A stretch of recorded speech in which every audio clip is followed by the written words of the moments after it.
Ring of fire का घेरा किस महासागर से संबंधित है?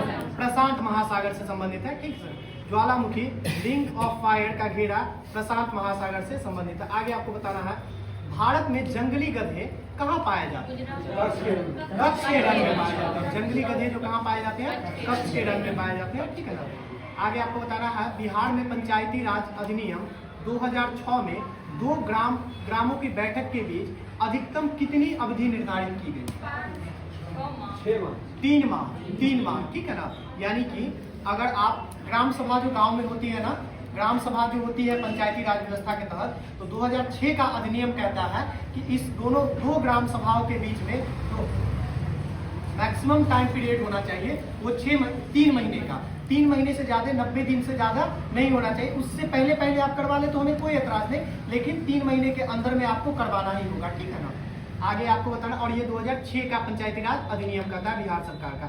आगे आपको बताना है, मुखिया 100 हस्तांतरित आवेदन देकर अपने पद से त्यागपत्र कर सकता है। बिहार पंचायती राज अधिनियम 2006 के अंतर्गत उसे अपना प्रतिवेदन किसे प्रेषित करना होगा? जिला पंचायती राज पदाधिकारी को। ठीक है। जिला पंचायती राज पदाधिकारी को, यानी कि वो अपना मतलब अगर त्याग पत्र देना चाहता है तो सेल्फ अटेस्टेड कर करके अपना वो दे सकता है। किसको अपना आवेदन? तो जिला पंचायती राज पदाधिकारी को दे सकता है। आगे आपको बताना है, अपील की सुनवाई में ग्राम कचहरी में न्यूनतम 5 पंचों की गण और पूर्ति क्या होनी चाहिए? देखिए, अपील की अगर कहीं सुनवाई हो रही है, यानी कि ग्राम पंचायत कोर्ट में अगर कोई केस आया, कोई मुकदमा आया, उस पर अगर सुनवाई हो रही है तो ग्राम कचहरी में न्यूनतम पंचों की संख्या कितनी होनी चाहिए? 7। ठीक है ना। 7 पंच होना चाहिए मिनिमम, तभी सुनवाई हो सकती है। आगे आपको बताना है, भारतीय संविधान का कौन सा अनुच्छेद नागरिकों को मौलिक कर्तव्यों से संबंधित अधिकार देता है? 51 का क। ठीक है ना। आगे आपको बताना है, 74वें संविधान संशोधन का संबंध किस चीज से? नगर पालिका से। 73वां पंचायती राज व्यवस्था और 74वां नगर पालिका से। दोनों का साल बता दीजिएगा। 1993। ठीक है ना। 1992 अधिनियम, 1993 पारित। ठीक है ना। आगे आपको बताना है, अलग राज्य का गठन भारतीय संविधान के किस सूची के में परिवर्तन करके हो सकता है? हाँ, अलग राज्य का गठन अगर करना है तो आपको किस सूची में संशोधन करना पड़ेगा? किस अनुसूची में? किस अनुसूची में? पहली अनुसूची में। ठीक है ना। पहली अनुसूची में आपको संशोधन करना पड़ेगा। आगे आपको बताना है, भारतीय संविधान का कौन सा प्रावधान दल बदल निरोध से संबंधित है? 10वां। ठीक है ना। आगे आपको बताना है, ध्यान से सुनिएगा, भारतीय संविधान का धारा 198 में धन विधेयक पारित करने की विधि प्रबंधित है। यदि विधान परिषद धन विधेयक को रोक लेता है तथा इसे वापस करने से मना कर देता है तो कितने दिनों के बाद इस विधेयक को दोनों सदनों से पारित माना जाएगा? 14 दिन। धन विधेयक 14 दिन। धन विधेयक 14 दिन। ठीक है ना। आगे आपको बताना है, बिहार में राज्यसभा की कितनी सीटें हैं वर्तमान में? 16 सीटें हैं। बिल्कुल सही है। वर्तमान में कितनी सीटें हैं? 16 सीटें हैं। ठीक है ना। और लोकसभा की कितनी सीटें हैं?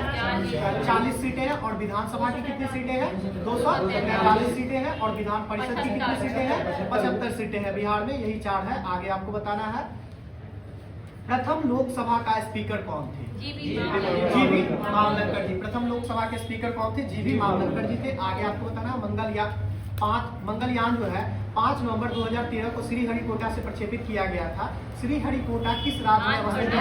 आंध्र प्रदेश का जगह है। ठीक है ना। और बात करें मंगलयान को कब प्रक्षेपित किया गया था? 5 नवंबर 2013 को। 5 नवंबर 2013 को किया गया था। आगे आपको बताना, साइना नेहवाल किस खेल से जुड़ी हुई है? Badminton. Saina Nehwal badminton. Lawn tennis से भारतीय कौन खिलाड़ी जुड़ी है? सानिया मिर्जा जुड़ी है। ठीक है ना। आगे आपको बताना, मोनिका बत्रा जी का किस खेल से संबंध है? टेबल टेनिस से। ठीक है ना। मोनिका बत्रा क्या चीज खेलते हैं? टेबल टेनिस खेलते हैं। ठीक है ना। पीवी सिंधु क्या खेलते हैं? बैडमिंटन खेलते हैं। साइना नेहवाल क्या खेलते हैं? बैडमिंटन खेलते हैं। ठीक है ना। आगे आपको बताना है, कीनन स्टेडियम किस शहर में अवस्थित है? जमशेदपुर में। कीनन स्टेडियम जमशेदपुर झारखंड में। बिल्कुल सही है। कीनन स्टेडियम जमशेदपुर झारखंड में। आगे आपको बताना है, बिहार राज्य में कुल जिलों की संख्या 38 है। 39वां प्रस्तावित है जो अभी तक पारित नहीं हुई है। आगे आपको बताना, बाढ़ जिला है। ठीक है। सिमरिया के आसपास बाढ़ जिला। आगे आपको बताना है, मैकमोहन रेखा भारत और चीन के बीच सीमा साझा करती है। बताइएगा तो। और डूरंड रेखा किस देश के बीच सीमा साझा करती है? भारत और अफगानिस्तान के बीच। भारत और अफगानिस्तान के बीच। हाँ, वर्तमान में पाकिस्तान अफगानिस्तान। आगे आपको बताना है कुचिपुड़ी किस प्रदेश का नृत्य है? आंध्र प्रदेश का, बिल्कुल सही है। आगे बताना है घोड़ा पुस्तक के लेखक कौन है? घोड़ा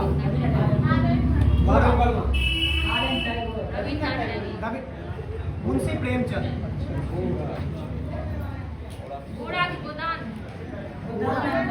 घोड़ा तो महादेवी एक बार सर्च कीजिएगा। ठीक है, चलिए आगे चलते।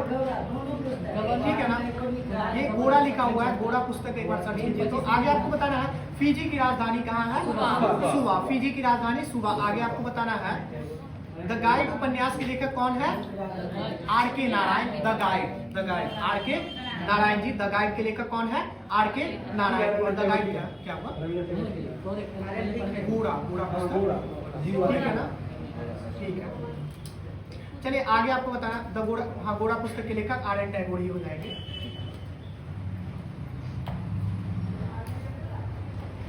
चलिए आगे आपको बताना हीराकुंड बांध किस नदी पर है?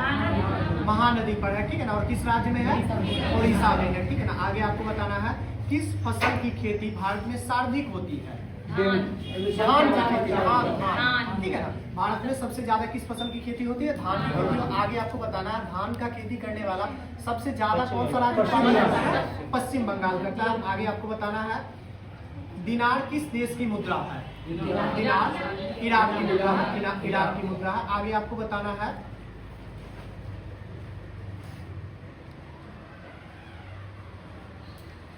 बताना है गंगा ब्रह्मपुत्र डेल्टा का वन किस नाम से जाना जाता है? सुंदरबन के रूप में जाना जाता है। ठीक है ना, गंगा ब्रह्मपुत्र का डेल्टा जो किस वन के रूप में जाना जाता है? सुंदरबन के रूप में जाना जाता है। बताइएगा तो गंगा ब्रह्मपुत्र का डेल्टा जो है सबसे बड़ी डेल्टा कौन सी है? हाँ, सबसे बड़ी डेल्टा कौन सी है? ब्रह्मपुत्र नदी का विश्व की सबसे बड़ी डेल्टा कौन सी है? विश्व की सबसे बड़ी डेल्टा कौन सी है? सबसे बड़ी क्वेश्चन नहीं समझ पा रहे। विश्व की सबसे बड़ी डेल्टा कौन सी है? सुंदरबन डेल्टा। नहीं, सबसे बड़ी जो डेल्टा का निर्माण करती है नदी के द्वारा उसका नाम क्या है? उमानंद। ठीक है ना, उमानंद। और सबसे, हाँ, क्या है? मांजुली और उमानंद क्या है?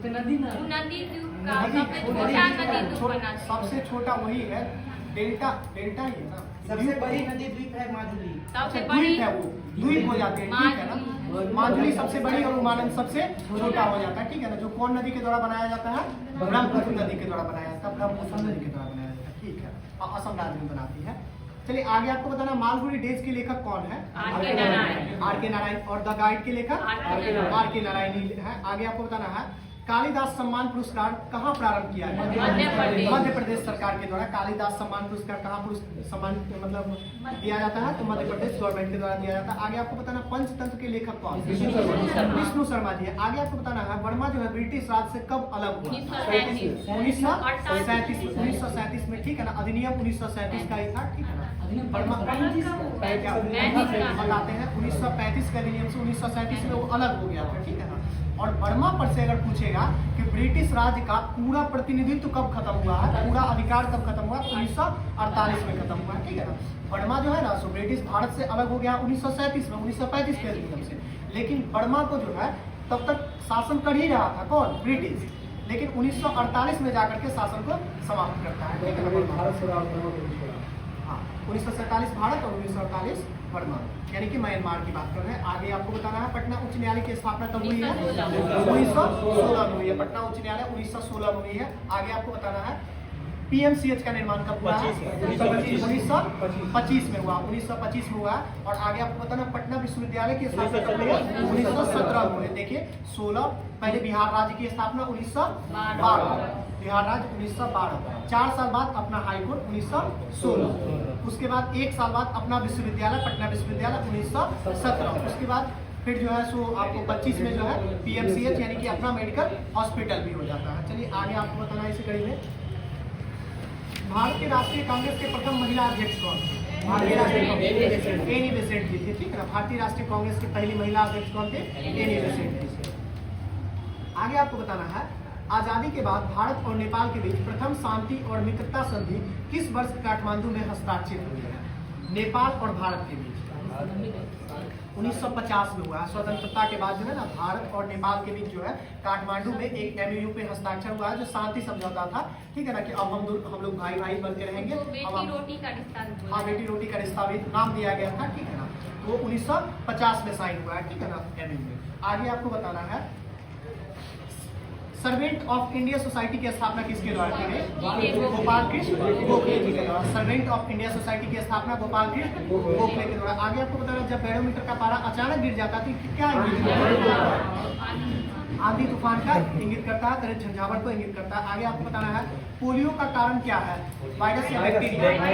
वायरस है। ठीक है ना, पोलियो किसके कारण होती है? तो वायरस के कारण होती है। बताइएगा तो पोलियो वायरस की खोज कब की गई थी? पोलियो वायरस की खोज कब की गई थी? 1908 में किया गया था। 1908 में किया गया था। ठीक है ना, पोलियो वायरस के हाँ क्या बोले नहीं, जॉन साल्क तो उसका टीका बनाया। ठीक है, जॉन साल्क उनका एडविन साल्विन और जॉन साल्क जो है उसका टीका बनाए थे। एडविन जॉन साल्क क्या बनाए थे? 1956 में बनाए थे। क्या चीज? तो ओरल ड्रॉप बनाए थे। ठीक है, नहीं ओरल ड्रॉप में वो इंजेक्शन बनाए थे। ठीक है ना, शायद नजल इंजेक्शन था, नजल स्प्रे टाइप का इंजेक्शन था। और ये ओरल जो अभी हम लोग ड्रॉप पीते हैं ये किनके निर्माण में किया गया था? एडवर्ड साविन के द्वारा इसका निर्माण किया गया था। आगे आपको बताना है एलिसा जांच किसके लिए प्रयुक्त किया जाता है? एड्स के लिए। वेस्टर्न बोल्ट एड्स के लिए। वेस्टर्न बोल्ट किसके लिए? एड्स के लिए। आगे आपको बताना होगा अंगोरा ऊन जो है ये किससे प्राप्त किया जाता है? खरगोश से। खरगोश से। ठीक है ना, अंगोरा ऊन किससे? हाँ, कस्कूटा जो है वो भेड़ से। कस्कूटा पश्मीना। आगे आपको बताना है गाजर किसका सर्वोत्तम किस विटामिन का है? विटामिन ए का। आंवला सी का। आंवला सी का। खट्टा फल जितना भी रहेगा सब सी का। ठीक है ना, आगे आपको बताना है केला किस विटामिन का? बी का। विटामिन बी का। ठीक है ना, बी कम्प्लेक्स उसमें मिलता है। आगे आपको बताना है एक लोहे के गेंद पर पारद या मरकरी से भरी बाल्टी गिराई जाती है तब क्या होगा? लोहा का गेंद ऊपर आ जाएगा। हाँ, बिल्कुल सही है। लोहा का गेंद जो है सो पारद पर तैरने लगेगी। क्यों तैरने लगेगी? क्योंकि लोहा से ज्यादा जो है किसका ये होता है पारद। आगे आपको बताना है ऑडियोबल ध्वनि जो है श्रव्य ध्वनि की सीमा कितनी से कितनी तक होती है? 20 से 20,000 हर्ट्ज जो होती है। 20 से 20,000 हर्ट्ज जो होती है। 20 हर्ट्ज से नीचे की ध्वनि को क्या कहते हैं? अपश्रव्य कहते हैं। अपश्रव्य कहते हैं। ठीक है ना, और 20,000 से ऊपर की ध्वनि को क्या कहते हैं? प्राश्रव्य कहते हैं। ठीक है ना, दोनों हम सुनने में सक्षम नहीं है। 20 से नीचे भी नहीं, 20,000 से ऊपर भी नहीं, यानी अपश्रव्य और प्राश्रव्य दोनों नहीं सुनने में सक्षम है। तो कौन सा ध्वनि सुनने में? श्रव्य ध्वनि सुनने में सक्षम है जो 20 से 20,000 हर्ट्ज के बीच होगी। आगे आपको बताना है सबसे अधिक प्याज का उत्पादन करने वाला राज्य कौन सा? महाराष्ट्र। आगे आपको बताना है कौन सा ब्लड ग्रुप सर्वग्राही ब्लड ग्रुप? O negative. आप सबसे ग्रहण कर सकता है। ठीक है ना, यूनिवर्सल एडेप्टर होता है। ठीक है ना, आगे आपको बताना है कि सर्वदाता कौन सा होता है? डोनर और ओ नेगेटिव।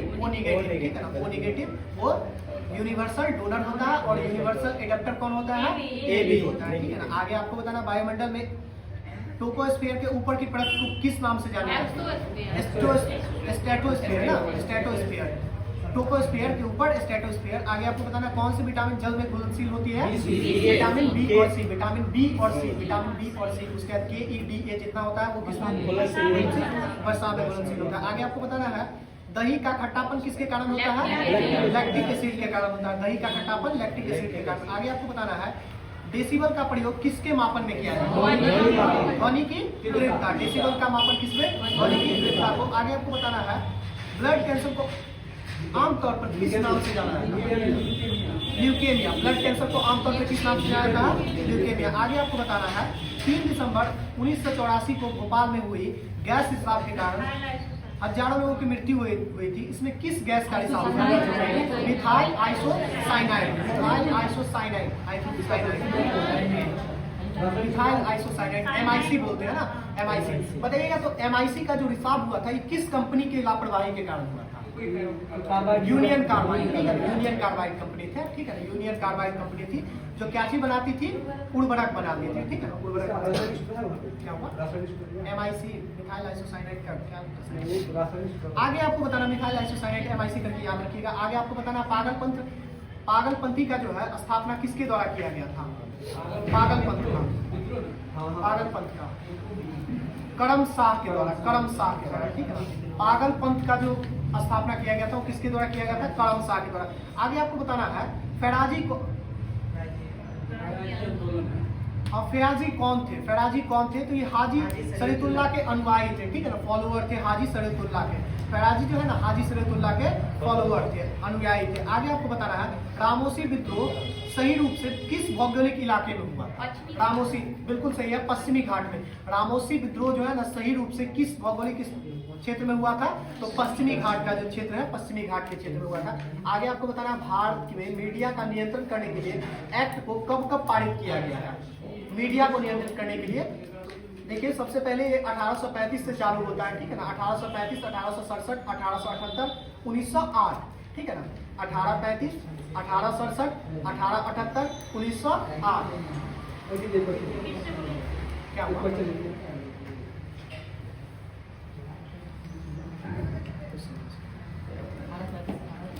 1835, 1867, 1878, 1908 भारत में मीडिया को नियंत्रित करने के लिए एक्ट पारित किए गए। आगे आपको बताना new land for the old के लेखक के श्रृंखला के में सर्वहारा वर्ग के साथ संपर्क से बाहर आने के लिए कांग्रेस की आलोचना की गई।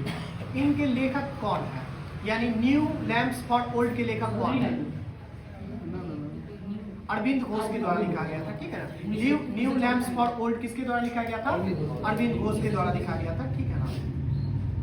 आगे आपको बताना है सरफरोशी की तमन्ना अब हमारे दिल में है, देखना है जोड़ कितना बाजुए कातिल में है, पंक्ति के लेखक कौन है, बिस्मिल के द्वारा लिखा गया था, ठीक है ना, बिस्मिल अजीमाबादी के द्वारा लिखा गया था। अजीमाबादी लिखा था, क्या हुआ, अजीमाबादी लिखे वही तो बोल रहे हैं जो लिखे थे बिस्मिल अजीमाबादी और बोले राम प्रसाद बिस्मिल। बिस्मिल अजीमाबादी, हाँ बिस्मिल अजीमाबादी के द्वारा लिखा गया था।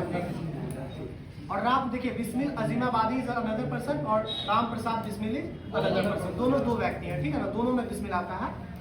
आगे आपको बताना अजीमाबादी लिखे थे और राम प्रसाद बिस्मिल इसका प्रोनाउंसिएशन किए थे, बोले थे, ठीक है ना। आगे आपको बताना है किसने 1921 में पहली बार पूर्ण स्वतंत्रता की मांग की थी, 1921 में पूर्ण स्वतंत्रता की मांग सबसे पहले कौन उठाए थे, हजरत मोहानी के द्वारा, 1921 में पहली बार पूर्ण स्वतंत्रता की मांग किसके द्वारा उठाया गया था, हजरत मोहानी के द्वारा। आगे आपको बताना भारत में कम्युनिस्ट पार्टी का राष्ट्रीय स्वयंसेवक की स्थापना कब हुई, 1925 में, ठीक है ना, किसके द्वारा किया गया था, आर के हेडगेवार के द्वारा किया गया था ना। आगे आपको बताना है देखिए हेडगेवार के द्वारा किस चीज की स्थापना की गई थी, RSS की, जिसको राष्ट्रीय स्वयंसेवक संघ कहते हैं, ठीक है ना।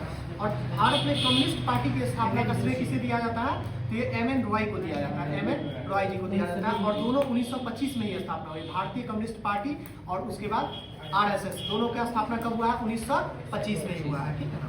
आगे आपको बताना है स्वामी सहजानंद ने भूमि और जल मार्ग का राष्ट्रीयकरण की मांग के साथ अखिल भारतीय संयुक्त किसान सभा का गठन कब किया, 1936 में 1936 में जो है ना वो लखनऊ में जो हुआ था, हाँ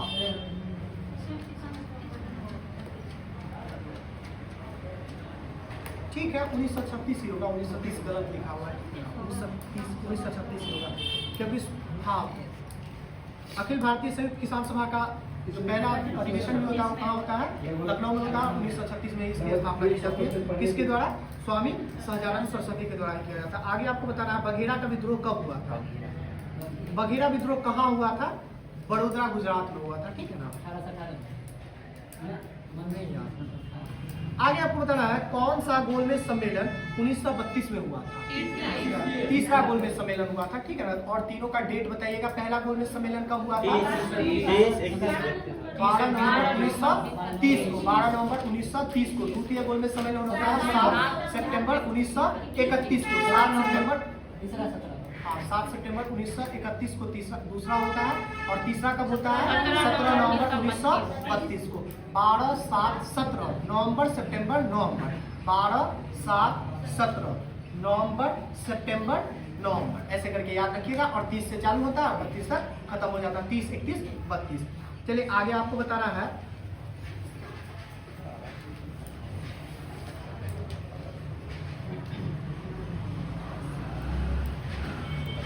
बताइएगा तो किसने दुखी आत्मा और दुखी हृदय जैसी छद्म नामों के तहत लिखकर चंपारण के किसान की दुर्दशा पर प्रकाश डाला था।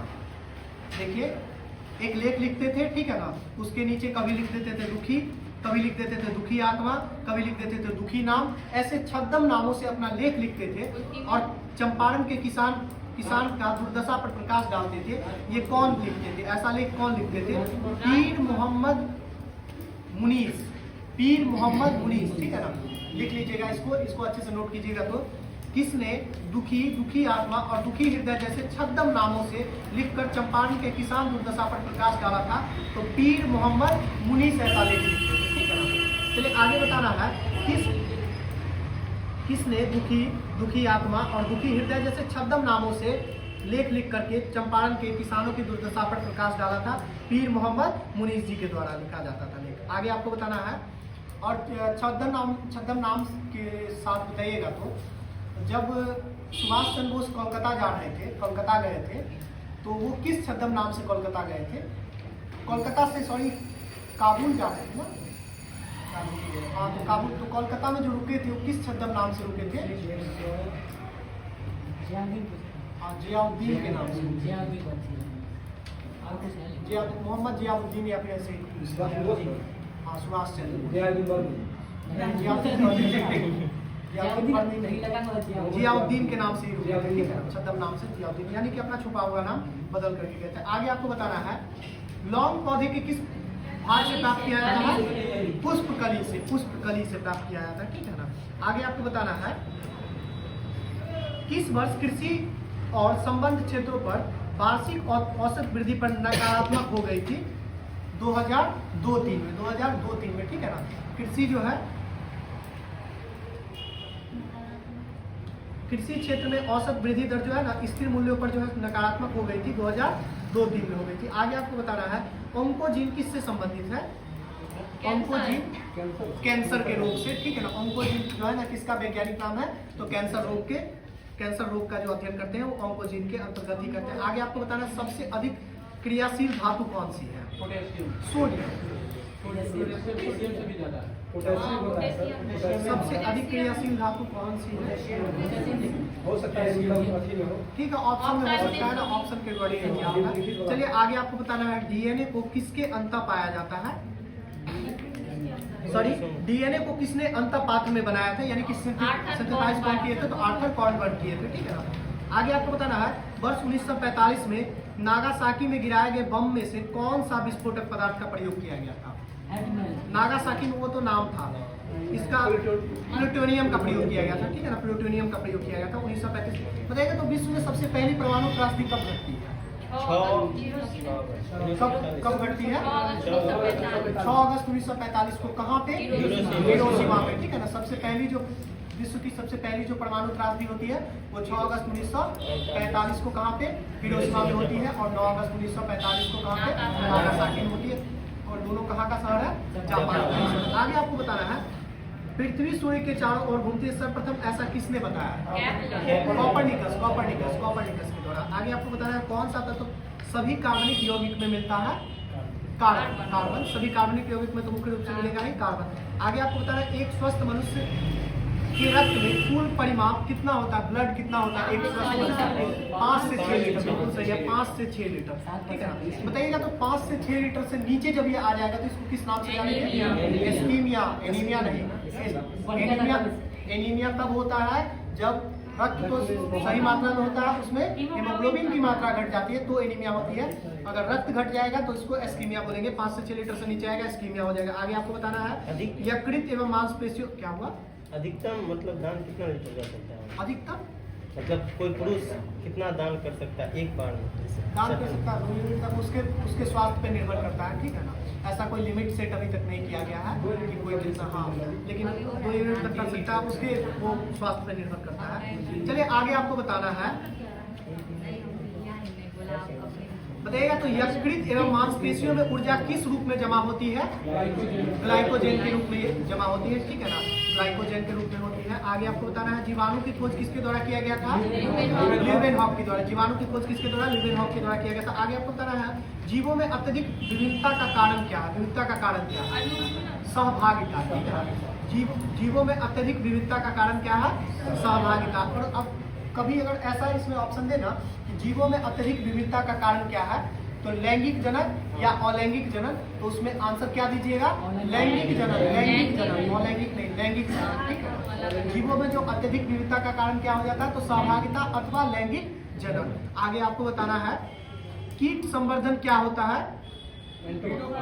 हाँ, मतलब कीट संवर्धन क्या होता है? तो वही संवर्धन का मतलब ही समझ रहे हैं कि उसका बढ़ाने का कार्य होता है, ठीक है ना। संवर्धन मतलब लालन पालन कर सकते हैं। तो कीटों में वृद्धि करने का विज्ञान है। आगे आपको बताना है सबसे छोटा जीव जो स्वयं विकास एवं प्रयोजन करने में सक्षम होता है क्या कहलाता है? सबसे छोटा जीव जो स्वयं विकास और प्रयोजन करने में सक्षम होता है क्या कहलाता है? सबसे छोटा क्या चीज? माइकोप्लाज्म, माइकोप्लाज्म याद रखिएगा, माइकोप्लाज्म, ठीक है ना। क्या ठीक है ना, माइकोप्लाज्म याद रखिएगा। बताइएगा तो मानव शरीर की सबसे छोटी कोशिका कौन सी होती है? मानव शरीर की सबसे छोटी कोशिका कौन सी होती है? मानव शरीर की शुक्राणु कोशिका, तो टेस्टिस की टिश्यू नहीं, शुक्राणु। हाँ, ठीक है, ठीक है। शुक्राणु की कोशिका मानव शरीर की सबसे छोटी कोशिका होती है। और मानव शरीर की सबसे बड़ी कोशिका ओवम सेल होती है, ओवम सेल होती है, अंडाणु की कोशिका होती है, ठीक है ना। और बताइएगा और जंतु में सबसे छोटी कोशिका किसकी होती है? तो ये माइकोप्लाज्म की कोशिका होती है, ठीक है ना, माइकोप्लाज्म की कोशिका होती है। हालांकि सबसे छोटी कोशिका जो होती है पूर्ण रूप से वो होती है बैक्टीरिया की सेल, ठीक है ना, जीवाणु की कोशिका। लेकिन कभी कभी जीवाणु की कोशिका से भी छोटी माइकोप्लाज्म की कोशिका जो होती है वो जीवाणु की सबसे छोटी कोशिका पाई जाती है 0.1 mm का। कितना? 0.1 mm का। माइकोप्लाज्म की कोशिका उससे भी छोटी, तो माइकोप्लाज्म की कोशिका सबसे छोटी, ठीक है ना। और सबसे बड़ी कोशिका किसकी होती है? शुतुरमुर्ग के अंडे का कोशिका, शुतुरमुर्ग का नहीं, शुतुरमुर्ग के अंडे का कोशिका। सबसे लंबी कोशिका किसकी होती है? तंत्रिका तंत्र की कोशिका। कितनी लंबी तक हो सकती है? एक कोशिका 1 मीटर तक, 1 मीटर तक, ठीक है ना। और याद रखिएगा तंत्रिका तंत्र के बारे में, तंत्रिका तंत्र ही एकमात्र ऐसी कोशिका है जो जन्म के बाद कभी विभाजन नहीं होता है। आगे आपको बताना है खेल कूद में उत्कृष्टता के लिए कौन सी पुरस्कार दी जाती है? अर्जुन पुरस्कार, ठीक है ना। ये ऑप्शन पे डिपेंड करती है। बहुत सारी उत्कृष्टता के लिए बहुत सारी पुरस्कार दी जाती है। करंट अफेयर का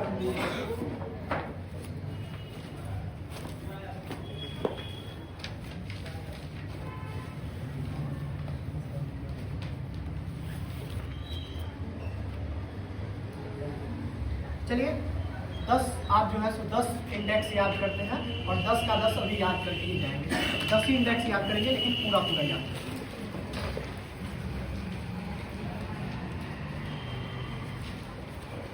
बताइएगा तो विश्व पेंशन सूचकांक में 2023 में भारत का स्थान कैमा रहा है? 47 2023 की बात कर रहे हैं, 2023 की बात कर रहे हैं। विश्व पेंशन वैश्विक पेंशन सूचकांक में जो भारत का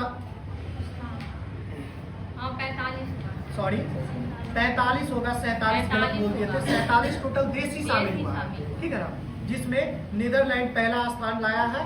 और इसमें जो भारत का स्थान है वो कैमा है? 47 है, 45 और 2022 में इसका स्थान क्या था? 41 रैंक था, ठीक है ना। 41 से खिसक करके अब 45 में चला गया और 47 देश को इसमें शामिल ही किया गया। आगे आपको बताना है वर्ल्ड ग्लोबल हंगर इंडेक्स में भारत का स्थान क्या रहा है? 111 और शीर्ष स्थान पे कौन रहा है? बेलारूस। शीर्ष स्थान पे कौन रहा है? बेलारूस रहा है। बताइएगा वैश्विक नवाचार सूचकांक में भारत का स्थान क्या रहा? 40वां। वैश्विक नवाचार सूचकांक में भारत का स्थान 40वां रहा है। आगे आपको बताना ऊर्जा संक्रमण में क्या स्थान रहा है? 67वां। ऊर्जा संक्रमण 67वां स्थान रहा है। ध्यान से सुनिएगा, अभी हम फिर से याद करवाएंगे। एक बार सिर्फ ध्यान से भी सुनते जाइए, याद नहीं करना है, याद हम करवाएंगे। ऊर्जा संक्रमण में क्या स्थान रहा है? 67वां स्थान रहा है। और इसमें स्वीडन देश प्रथम स्थान लाया है। आगे आपको बताना है विश्व शांति में क्या स्थान लाया है? 126। ठीक है ना, विश्व शांति और खुशहाली दोनों में 126 याद रखिएगा। आगे आपको बताना है विश्व निवेश रिपोर्ट में भारत का स्थान क्या रहा है? निवेश में 7वां स्थान रहा है। निवेश में 7वां स्थान रहा है।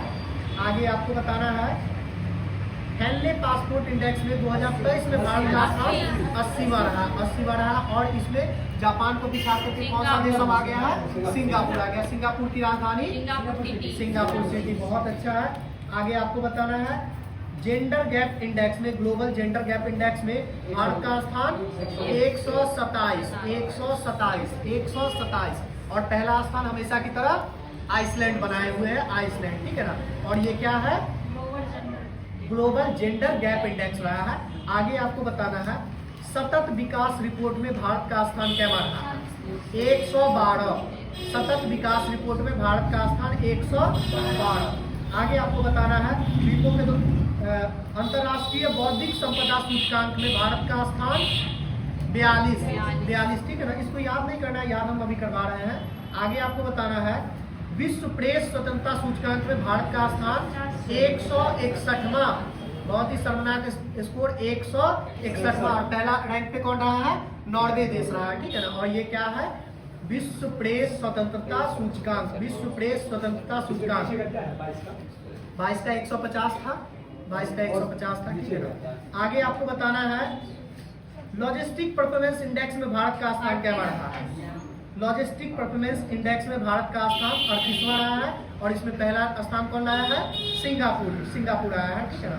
आगे आपको बताना है आर्थिक स्वतंत्रता में भारत का स्थान क्या रहा है? 131वां। आर्थिक स्वतंत्रता में भारत का स्थान 131वां। आगे आपको बताना है विश्व खुशहाली रिपोर्ट में भारत का स्थान 126। अभी बताए थे शांति और खुशहाली दोनों में 126 और ग्लोबल जेंडर गैप में 127। 3 तो याद रहेगा ही, शांति और खुशहाली और जेंडर गैप, ये तीनों 126 शांति और खुशहाली में और 127 जेंडर गैप में। आगे आपको बताना है कौन रहा है नंबर 1 पे चार्ट रहा है और भारत का स्थान 8वां रहा। बताइएगा वैश्विक आतंकवाद सूचकांक में भारत का स्थान कैमा है? 13वां। और इसमें जो पहला स्थान है वो कौन है? अफगानिस्तान का है। अफगानिस्तान का है। आगे बताइएगा ग्लोबल फायरवॉल इंडेक्स में भारत का स्थान कैमा है? 4था स्थान है और अमेरिका का स्थान पहला स्थान है। ठीक है ना। बस क्या हुआ? फायरवॉल का मतलब जब आग लगता है ना, उससे प्रोटेक्ट करने की क्षमता आपका क्या है। ठीक है ना, ये सब कुछ होता होगा। आगे आपको चलिए जितना अभी इंडेक्स पढ़े हैं इसको याद करते हैं। ठीक है ना। अभी के अभी सब फोन हटा दीजिए, आराम से सिर्फ सुनिए। ठीक है ना, एकदम आराम से 4-5 बार रिपीट करेंगे, याद हो जाएगा। बताइएगा तो वैश्विक पेंशन सूचकांक में भारत का स्थान 45वां। सम्मिलित देशों की संख्या 47वां। पहला स्थान पे नीदरलैंड। पहला स्थान पे नीदरलैंड। आगे आपको बताना है ग्लोबल हंगर इंडेक्स में भारत का स्थान 111। इससे पहले क्या था? 107। ठीक है ना। आगे आपको बताना है वैश्विक नवाचार सूचकांक में भारत का स्थान 40वां। नवाचार 40वां। अभी 3 ही बताए, 3 तो आपको याद हो ही गया। ठीक है ना। सबसे पहला बताए कौन सा? पेंशन इंडेक्स में 45। पेंशन इंडेक्स में 45, हंगर इंडेक्स में 111 और नवाचार में 40। नवाचार में 40। 3 याद हो गया, सोचना ही नहीं इस 3 के लिए। आगे आपको बताना है वैश्विक ऊर्जा संक्रमण सूचकांक में भारत का स्थान 67वां। ऊर्जा संक्रमण में भारत का स्थान 67वां और पहला स्थान पे स्वीडन। पहला स्थान पे स्वीडन। आगे आपको बताना है वैश्विक शांति सुरक्षा में, शांति सूचकांक में भारत का स्थान 126। ये हम क्यों याद करें, ये तो पहले से ही याद है। शांति सूचकांक में 126। आगे आपको बताना है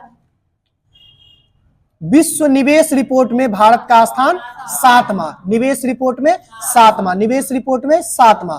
हेनले पासपोर्ट में 80। हेनले पासपोर्ट में 80। Henley passport 80। Global gender gap index पहले से याद है 127। ग्लोबल जेंडर गैप पहले से याद है 127। वैश्विक प्रतिस्पर्धा सूचकांक में भारत का स्थान ये बताए ही नहीं थे आपको, 40वां स्थान है, ठीक है ना। वैश्विक प्रतिस्पर्धा सूचकांक में भारत का स्थान 40वां, और इसमें हाँ नवाचार और प्रतिस्पर्धा दोनों में 40, नवाचार और प्रतिस्पर्धा में 40। आगे आपको बताना सतत विकास रिपोर्ट में भारत का स्थान कैमा है, 112। सतत विकास रिपोर्ट में भारत का स्थान 112। देखिए ये याद करके छोड़ देते हैं, ठीक है ना। फिर से एक बार हमको आप बता दीजिएगा। वैश्विक पेंशन इंडेक्स में भारत का स्थान 45वां। देशों की संख्या टोटल शामिल 47। ग्लोबल हंगर इंडेक्स में बताइएगा 111। हंगर इंडेक्स में 111। नवाचार में बताइएगा 40। नवाचार में 40। ऊर्जा संक्रमण में 67। ऊर्जा संक्रमण में 67। शांति में बताइएगा 126। शांति में 126। निवेश में बताइएगा 7। निवेश में क्या स्थान, 7वां स्थान। हेनले पासपोर्ट में बता दीजिएगा 80वां स्थान। हेनले पासपोर्ट 80वां स्थान। आगे आपको बताइएगा, अमृता जी बताइएगा, ग्लोबल जेंडर गैप इंडेक्स में भारत का स्थान 127। बिल्कुल सही है, 127। आगे आप बताइएगा वैश्विक प्रतिस्पर्धा सूचकांक में भारत का स्थान 40। वैश्विक प्रतिस्पर्धा में 40, ठीक है ना। और नवाचार में बताइएगा 40। नवाचार में 40। प्रतिस्पर्धा में 40। सतत विकास रिपोर्ट में भारत का स्थान 112। सतत विकास रिपोर्ट 112 सस्टेनेबल डेवलपमेंट इंडेक्स में। आगे आपको बताना है अंतरराष्ट्रीय बौद्धिक संपदा सूचकांक में भारत का स्थान 42। सीधा 42। हाँ सीधा 42। अंतरराष्ट्रीय बौद्धिक संपदा सूचकांक में भारत का स्थान 42। आगे आपको बताना है प्रेस स्वतंत्रता में भारत का स्थान 161वां। प्रेस स्वतंत्रता में भारत का स्थान 161वां। आगे बताना है लॉजिस्टिक परफॉर्मेंस इंडेक्स में भारत का स्थान 38। बिल्कुल सही है, लॉजिस्टिक परफॉर्मेंस इंडेक्स में भारत का स्थान 100 सीधा 38। सीधा 38, ठीक है ना। आगे आपको बताना है आर्थिक स्वतंत्रता सूचकांक में सिंगापुर पहले स्थान पे है, भारत केमा स्थान पे आता है 131। 131। देखिए आर्थिक स्वतंत्रता सूचकांक में भारत का स्थान 131। बहुत बुरा रिपोर्ट, बहुत बुरा हाल है, ठीक है ना। और इसमें पहला स्थान पे कौन आ जाता है, सिंगापुर, ठीक है ना, सिंगापुर आ जाता है। आगे आपको बताना है विश्व खुशहाली रिपोर्ट में भारत का स्थान 126, ठीक है ना। एयर क्वालिटी में 8वां। बिल्कुल सही है, एयर क्वालिटी में 8वां। पहला देश चार्ड। पहला देश चार्ड, पहला इंडेक्स पे रहा चार्ड। आगे आपको बताना है वैश्विक आतंकवाद सूचकांक में अफगानिस्तान पहला स्थान पे रहा है, भारत का स्थान 13वां। भारत का स्थान 13वां, ठीक है ना। बस इतना ही को फिर से एक बार याद कर लेते हैं, आप लोग को याद हो ही गया वैसे। बताइएगा तो वैश्विक पेंशन सूचकांक में भारत का स्थान 45वां। ग्लोबल हंगर इंडेक्स में 111। नवाचार सूचकांक में, प्रतिस्पर्धा में, जेंडर गैप में 127। जेंडर गैप में 127। हेनले पासपोर्ट, निवेश रिपोर्ट में 80। सॉरी 7। हाँ ऐसा ये होता है, निवेश रिपोर्ट में 7वां। अमेरिका पहला स्थान पे। शांति में